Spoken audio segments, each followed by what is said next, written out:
Nanganak si nanay. Lagay ko ng gulit. Ang sakit. Ang sakit namin. Diba yung pagkutulyo? Nagagalit niya. Diyan sa labas. Yan lumabas yung...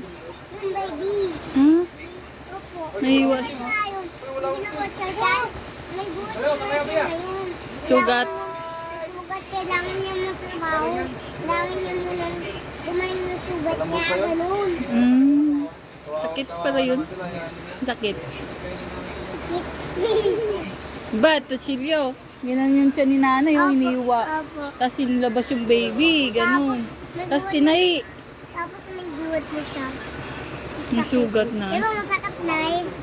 Di na tayo nakita nun, di ba? Ngayon nakita na tayo. Namiss mo sila, Nay? Nanay ko. Miss na miss mo. Paano? Yung mga ilang miss? Na araw na miss na araw. Hindi ko siya bumalik pa bumalik. Sabi ko, namiss ko nga siya ng araw na yun. Naiyak. Parang maiyak. Sabi ko, pupunta sana kami ni Mami. Kaya lang. Kaya nga lang, bawal bata. Buti hindi ka nagalit. Kalungkot ako eh, hindi ako makatulog. Oh? Namiss ko nanay ko. Ganun, ang hirap pala ng pinagdaanan mo nung nanganak si nanay, no? Ang hirap ng pinagdaanan mo? Tapos wala ko pa. Dahil nanay ito. Wala.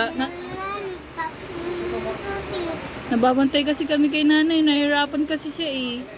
Wala ka naman rin sa nanay. Nalungkot ka na ng sobra. Hindi pwede siya sa hospital yung baby, di ba?